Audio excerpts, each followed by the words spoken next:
Olá, pessoal! Essa é uma correção de geografia do PET 3, nono ano, semana 1. Respostas completas. Antes de começarmos a correção, inscreva-se, clique aí no sininho para você ter acesso a todos os vídeos que forem lançados aqui no canal. E já dê o seu like nesse vídeo, ok? Então, na primeira questão, tinha esse mapa de distribuição de riquezas de 2017. Eu melhorei a qualidade dele para a gente poder observar. E dizia o seguinte: o mundo globalizado é desigual, principalmente em relação à distribuição da riqueza, que muitas vezes fica concentrada nos países do norte. Observe o mapa ao lado. Então, como a gente pode perceber, inclusive tem aqui aquela linha que divide, né, os países ricos dos países pobres.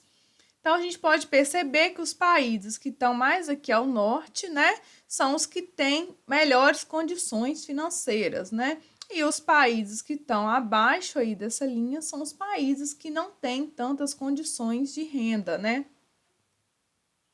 Cite 3 países que possuem o PIB per capita superior a 50 mil dólares. Então, seriam os mais escuros aqui no mapa. Então, eu coloquei Estados Unidos, Austrália, Nova Zelândia.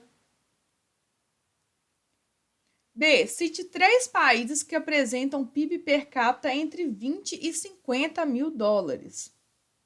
Então, aí no caso, seriam esses países que têm essa cor vermelha, né? Mas não tão escuro quanto os Estados Unidos, a Austrália.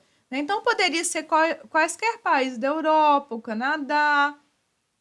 Então, eu escolhi Espanha, França e Portugal. Que continente apresenta o maior número de países com PIB per capita inferior a 1.000 dólares? Opa, desculpa. Então, seria aqui a África, né? Inclusive, tem vários países na cor branca, né? Que seria um valor bem baixo, assim como as outras regiões estão bem claras. Então, a gente pode perceber que, em geral, há uma maior quantidade de países com renda per capita baixa. 2. Observando o mapa e de acordo com o que você aprendeu nessa semana, o que reforça a ideia de que a globalização é um processo contraditório. Dê exemplos. Então, a globalização não é um processo homogêneo no mundo e, consequentemente, tem acentuado as desigualdades econômicas entre os países. Ela é segregadora, pois oferece oportunidades para alguns países que se sobressaem perante os demais. Um exemplo dessa contradição é o fato de que os países mais pobres são a maioria do mundo e, como eles não têm condições de participar completamente desse processo, que é a globalização, tornam-se ainda mais pobres. Pessoal, se vocês precisarem, vocês podem parar o vídeo para poder anotar as respostas, ok? No número 3, observe um mapa temático sobre saúde e desigualdade no mundo. Então, aqui eu também melhorei bastante o mapa, né? Então, a gente tem aqui as áreas verde escuro, são as áreas que têm os melhores índices, que também, não coincidentemente, vão ser os países mais ricos, né? E os mais claros, quanto mais claro vai ficando, pior é o índice. A Organização Mundial de Saúde, OMS, utiliza uma proposta diferenciada de regionalização do espaço. Cite algumas regiões com maior e com menor expectativa de vida. Então, essa classificação feita pela OMS, ela leva em consideração a expectativa de vida. Então, a resposta é: possuem maiores expectativas de vida os países da Europa, América anglo-saxônica, igual a gente pode ver aqui no mapa, né? São os de verde escuro. Destacam-se também a Austrália e a Nova Zelândia. As expectativas de vida mais baixas estão na África subsaariana, assim como no mapa anterior, né? Em que regiões há maior número de adultos obesos? Então, o que vai indicar o número de adultos obesos é esse símbolo aqui, que é um triângulozinho, né? País onde mais de 30% da população adulta é obesa. E esse dado, pasmem ou não, né, tem aqui nos Estados Unidos, como já era esperado, aqui na região da Oceania, que seria aí próximo da Nova Zelândia e da Austrália. E olha só a quantidade de países da África que possuem esse dado. Ué, mas não eram países pobres? Então, nós vamos conversar sobre isso. Em que regiões há maior número de adultos obesos? Estados Unidos, países da Oceania e da África. Então, na África, a desnutrição ainda continua generalizada. Então, como que pode ter tantos obesos? Porém, muitos africanos estão comendo mais junk food, o que tem transformado parte de sua população adulta em obesa. Junk food é comida não saudável, né? Como hambúrguer, refrigerante, etc. As bobagens, né, que a gente come. C. Por que a expectativa de vida é um indicador de saúde?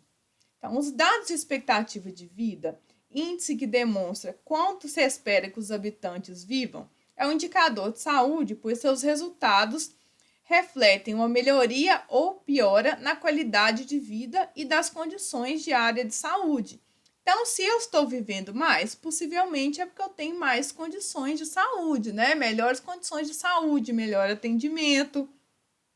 Eu também vou ter uma melhor alimentação, a melhor possibilidade de fazer exercícios e etc. Então, a expectativa de vida, ela reflete quando a população está bem. Então, quanto mais ela aumenta, que é o caso do Brasil, que está cada vez mais aumentando, melhor significa que está esse setor da saúde. Na atividade número 4, a globalização pode aumentar a proliferação de doenças virais devido ao aumento da circulação de pessoas. A pandemia do coronavírus é um exemplo. O vírus se espalhou rapidamente para todos os continentes. Observe os dados do Brasil. Então, na apostila tinha uma tabela igualzinha a essa, porém com os dados do mês de junho.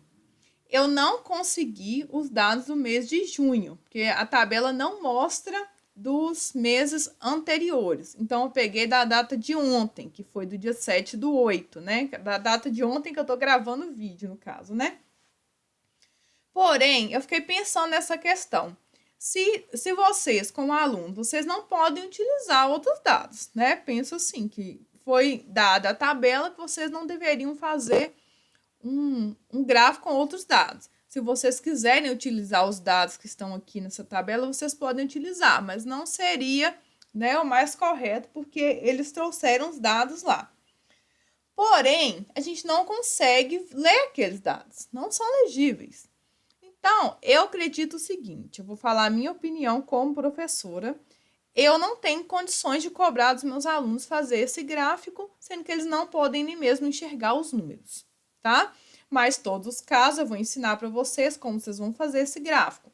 Vocês vão traçar duas linhas, uma na horizontal e uma na vertical, e vão contar as linhas, né? Vocês vão colocar os números contando as linhas. Então, por exemplo, vocês podem dividir as linhas de 1 em 1 centímetro, vocês colocarem, por exemplo, 100. Então, aí vocês vão contando 100, 200, 300, até chegar no valor máximo. Aqui no Sudeste a gente tem 1.000 e pouco, né? Então, vocês vão dar 11 linhas no caso, né? No caso da divisão do Brasil. Esse geral eu penso que não é exatamente o que o gráfico quer, ele quer por regiões, né? Você pode fazer um gráfico de regiões. Então, você divide em 11 linhas e você vai colorindo, você traça lá o formato do gráfico e vai colorindo as barras de acordo com esses valores aproximados aqui. Você pode olhar aí pela régua. Então, por exemplo, se você quer o valor de 295, então você vai ter na sua régua lá marcado, né? No caso, no seu gráfico. Primeiro de 0 a 100, depois de 100 a 200, depois de 200 a 300, correto? Então, o 295 vai estar dentro do seu 1 centímetro, que está entre o número 2 e o número 3, ele vai ser um pouco acima do pontinho 9, concorda comigo? Então, você vai marcar nesse lugar. Então, vocês vão fazendo assim para todo o restante do gráfico, ok? Então, é isso. Muito obrigada. Até a próxima aula. Tchau, tchau.